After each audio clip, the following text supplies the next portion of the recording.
আমার লাভ নেই। তার মানে সামান্য ব্যাপার কি বলছিস? তুই আমার ভাই, আর তোকে কেউ অপমান করবে আর আমি তা মুখ বুজে সহ্য করবো? সহ্য করা ছাড়া আর কি কোনো পথ আছে রে দিদি? ছেলেবেলায় মা বাবা দুজনকে হারিয়েছি, অপর বলতে আছিস মাত্র তুই। আর দেখ আমার কি পুরো কপাল, মরবার জায়গা নেই, তাই বাধ্য হয়ে ওদের চুপ কর ভাই, চুপ কর। এমন অলক্ষণে কথা বলতে নেই। আমি তো তোকে কোনোদিন কিছু বলিনি। তুই না বললেই কি হবে দিদি? সেদিন জামাই বাবুর মুখের উপর কথাটা বললো, অথচ জামাই বাবু কোনো প্রতিবাদ করলেন কি না। তোর জামাই বাবু কিছু বলেনি? না, কিছুই বলিনি। আর বলবি কি করে? বলবিটা কি করে? ওই হারামজাদা রে জামাই বাবুর মাথাটা খেয়ে বসে আছে। দিদি বল বাবু। দিদি, শুধু এখানেই শেষ নয় রে দিদি, এখানেই শেষ নয়। তোর সংসার, তোর বাড়ি, অথচ তোকে পর্যন্ত মানতে চাই না। ঠিক আছে, তোর জামাই বাবুর সঙ্গে আজ একটা বোঝাপড়া করবো। ওই বুড়ো শকুনকে যদি এই বাড়ি থেকে না তাড়ায়। এখনই ঠিক হবে না। আমি আত্মীয়। আমাকে নিয়ে সংসারে একটা অশান্তি হোক, এটা আমি চাই না রে দিদি, এটা আমি কিছুতেই চাই না। তুই জানিস রে সুব্রত, এইভাবে প্রশ্রয় দিলে ওরা আমাকে পর্যন্ত মানতে চাইবে না। দিদি, এই দিদি রে, আরে সামান্য ব্যাপারে অত মাল হলে চলে না। তাছাড়া ওই জামাই বাবু আর ওই চাকরটা তোর কোনো ক্ষতি করতে পারবে না। তবে একটা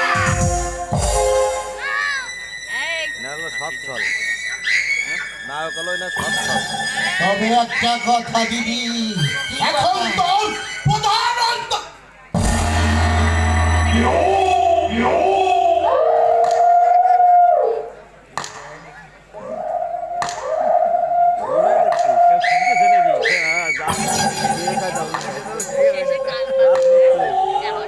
অন্তর প্রধান অন্তরয় তোর ওই সতীনের ছেলে অরু। আমি জানি ওই সতীনের ছেলে থাকা মানে এই বুকে একটা কাঁটা বেঁধে থাকা। সেই কাঁটা উপড়াতে পারছি, ততদিন এই মনে আমি শান্তি পাবো না।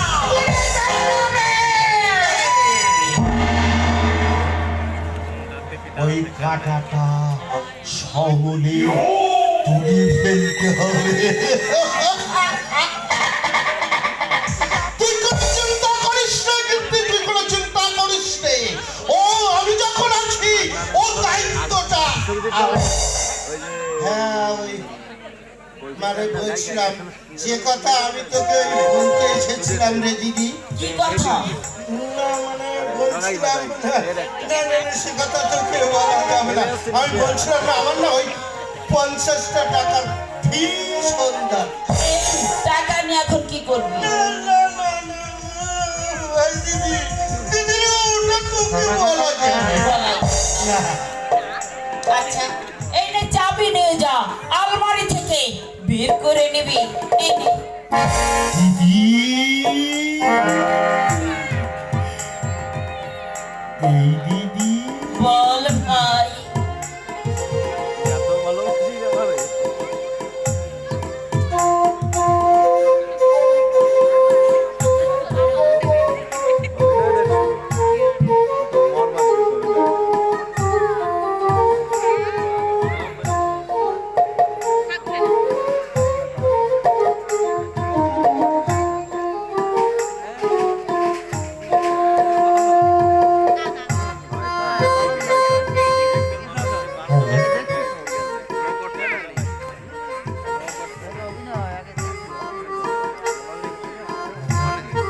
যে কয় ফলা দেখছি এই জায়গার প্লেনটা ভালো হয়েছে।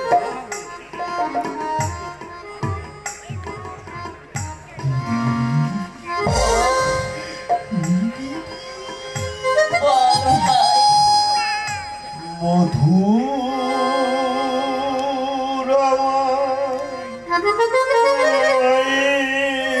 হাসি চাঁদের মতো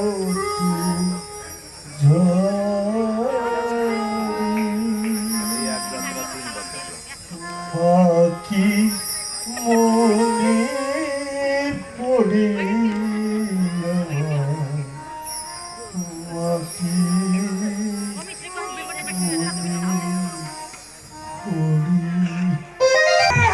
ঠিক বলছো সুজাতা, কেউ গিয়ে বাড়ি থেকে টানতে পারবে না। ভৈরব আগে 30টা বছর নিষ্ঠার সঙ্গে এই বাড়িতে কাজ করছে। কত ঝড় ঝাপটা হয়ে গেছে এই সংসারের উপর দিয়ে। আমি মুসতে বলেছি, কিন্তু এতটুকু মুসতে বলিনি। আমাকে দুঃখে সান্ত্বনা দিয়েছে, বিপদে সাহস জুগিয়েছে। তাই বলে ওকে সারা জীবন মাথায় তুলে রাখতে হবে না, তা আমি পারবো না। মাথায় তুলে রাখবার মতো কাজ যদি কেউ করে তাকে তো মাথায় তুলে রাখতে হয় এই সুজাতা। তাছাড়া ভৈরবকে তুমি চাকর মনে করো না, ও আমার সত্যকের সাথী, আমার বন্ধু। তোমার কাছে বন্ধু হতে পারে, কিন্তু আমার কাছে এই বাড়ির চাকর ছাড়া আর কেউ নয়। ও তো চুপ করে গেলি কেন? বল। না মানে বলছিলাম আমি আছি গো, আমি আছি। আমার সামনে হয়তো বলা যাবে না। তুই চুপ করে থাকিস না ভৈরব, বল কি হয়েছে? কাল রাত্রি থেকে অরূপের জন্য মনটা আমার ছটফট করছে। মানে বলছিলাম কি কথা বাবু, আমাদের বড় খোকা বিয়ে করে বউ জীবনে কিনে আসছে। কি বলবি? অরূপ বিয়ে করেছে? হ্যাঁ কথা বাবু, হ্যাঁ। না না, তা কি করে সম্ভব? আমি জানলাম না। আজ দেখো না, আজ সকালে গাজায় টান দিয়ে ফুল মারছে। না কথা বাবু না, আপনি বিশ্বাস করুন, আমি যে আমার নিজের চোখে দেখে আসছি আমার বড় খোকা বিয়ে করে বউ জীবনীকে সঙ্গে করে এদিকে আসছে। তাই তো সেই সংবাদটা আমি ছুটে বলতে চাচ্ছি। আর আমি যে তোকে বাজারে মাছ কিনতে পাঠিয়েছি, সেটা কখন আসবে? একটু কিনে মানে এক্ষুনি যাবো আর আসবো, একটু দেরি করবো না। আমি এক্ষুনি যাবো আর আসবো। আমার মতামত না যে অরূপ বিয়ে করেছে, এই যে আমি কিছুতেই বিশ্বাস করতে পারছি না। তাছাড়া অরূপ তোমার সে ধরনের ছেলে নয়। তুমি ভৈরব যে বললে, তাহলে কি অরূপ সত্যিই বিয়ে করেছে?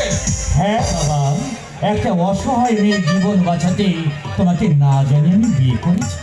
তুমি তুমি আমায় ক্ষমা করো মা। মা গো, তুমি আমাদের আশীর্বাদ করো মা।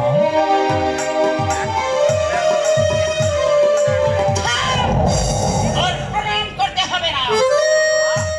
মা, আপনি আর দূরে সরে থাকবেন না, আমার প্রণাম গ্রহণ করুন। আর এই হতভাগিনীকে এই বাড়িতে থাকবার জন্য এতটুকু আশ্রয় দিন মা। শোনে যান, কোথাকার কে জানা নেই, শোনা নেই, সকালবেলায় পায়ে হাত দিয়ে ছুঁয়ে না। মা, তুমি আমাদের ভুল বুঝো না মা। ওই অগ্নিনারায়ণ সাক্ষী রেখে আমি যে সর্বাণীকে বিয়ে করেছি। বাবা বাবা, তুমি আমাদের আশীর্বাদ করো।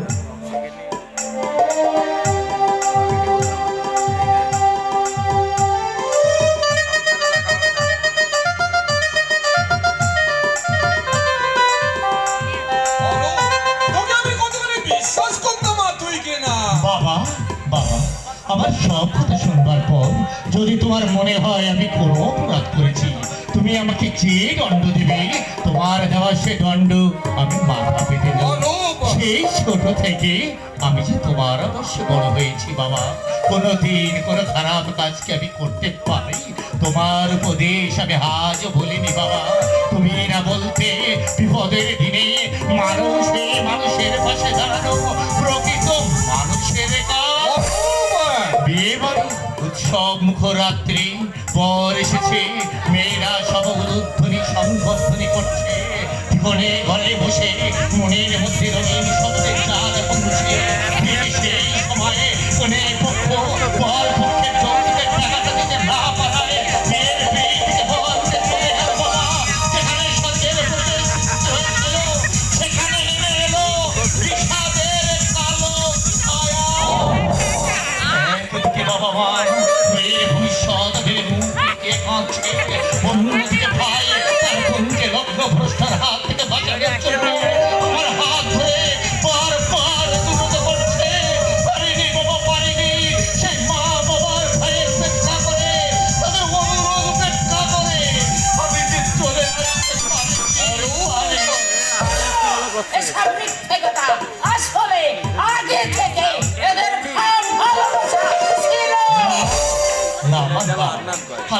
তো মিথ্যা কথা বলিনি মা।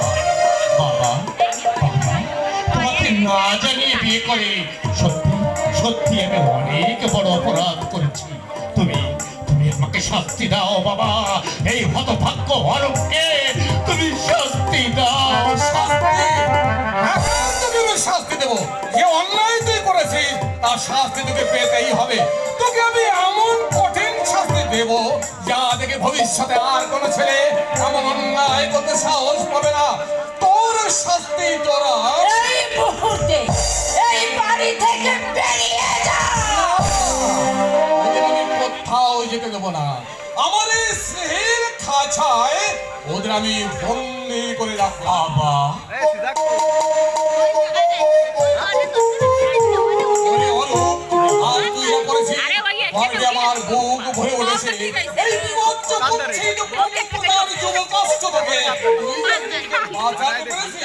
এতে শুধু আমার গর্ব নয়, সমগ্র বাংলার গর্ব। তোকে দেখে আগামী দিনে যুব সমাজ অনুপ্রেরণা পাবে। ছিন্ন ভিন্ন করে দেবে এই রাক্ষস বন প্রথা। বুড়ো বয়সে বিব্রতি। শোনো, আমি বলে রাখছি, ছেলের এই অন্যায়কে ফাঁসাই দিও। সংসারে এমন জিনিস আছে যা কখনো কোনোদিন কল্পনা করা যায় না। এই যে ধরো, দাদার সঙ্গে তোমার বিয়ে হলো, এটা কি কেউ কোনোদিন কল্পনা করতে পেরেছিল? নাকি আমিও ভাবতে পেরেছিলাম যে তোমার মধ্যে আমার মিষ্টি বৌদি পাবো? আচ্ছা দাদা, তুমি কি বলো তো, বিয়ে করে চুপি সারে বৌদিকে নিয়ে তুমি ঘরে এলে। কেন আমাকে একটা খবর পাঠাতে পারোনি? আমি নিজে বাজনা নিয়ে গিয়ে সেখানে হাতে পেলাম। আরে লজ্জার কি আছে দাদা, লজ্জার কি আছে? তুমি তো অনেক বড় মহত্বের কাজ করেছো। বাবার শিক্ষা তোমার মধ্যেই সার্থক হয়েছে। যে বিভৎস পণ প্রথা, যে বিভৎস পণ প্রথা ক্ষয় রোগের মতো সমাজ ব্যবস্থাকে গ্রাস করেছে, যে পণ প্রথার জন্য একজন নববধূকে তার শ্বশুর বাড়িতে মানসিক নির্যাতন সহ্য করতে হয়, এমনকি তাদেরকে পড়িয়ে পর্যন্ত মারা হয়, সেই বর্বর পণ প্রথা থেকে তুমি তো একজনকে বাঁচাতে পেরেছো। কি বৌদি, তুমি দেখছি এখনো চুপ করে দাঁড়িয়ে আছো। ও বুঝতে পেরেছি, আমার সঙ্গে একটা কথাও বলবে না, তাই না? না মানে না না না না, এখন এত নার্ভাস হয়ে পড়লে তো চলবে না বৌদি। আরে বাবা, এ তো সবে শুরু। এরপর এই অবদ্ধ ঠাকুরপোর অনেক জুলুম কিন্তু তোমাকে সহ্য করতে হবে। হ্যাঁ, ভাইয়ের আবদার তো বড় দিদিকেই সহ্য করতে হয় ভাই। এই দেখো, আমি তোমার নিজের কথাতেই মেতে আছি, তোমাদের প্রণাম পর্যন্ত করা হলো না। ছি ছি ছি ছি। আচ্ছা দাদা, তুমি ওখানে দাঁড়িয়ে আছো কেন? বৌদির পাশে এসে দাঁড়াও। আহা, এসো না।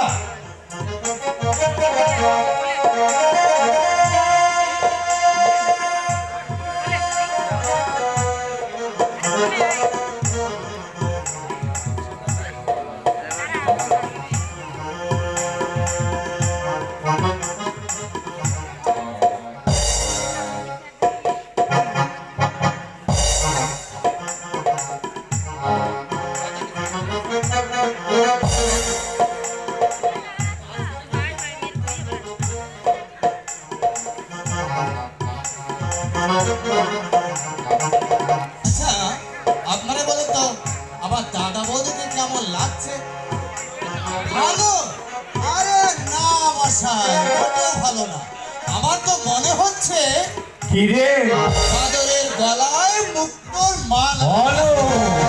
আচ্ছা ঠিক আছে ঠিক আছে, আমার মনের কথা বলছি। আমার মনে হচ্ছে কি?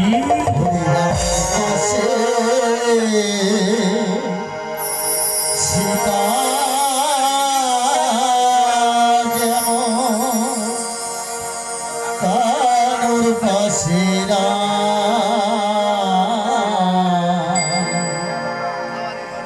রামের পাশে সীতা কানুর পাশে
সাপ।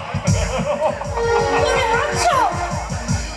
সাপের কথা শুনে ভয় পেয়েছি সর্বাঙ্গী। না না, ও সে সাপ নয়। এসো, আমি তোমাকে ব্যাপারটা শোনো না, আমার না ভীষণ ভয় করছে। তুমি তুমি আমাকে তোমার হাত ধরে নিয়ে চলো। হাত ধরে নয় সখী, হাত ধরে নয়, আমি তোমাকে ঠিক এমনি করে পাশাপাশি নিয়ে যাব, কারণ তুমি যে আমার সুন্দরী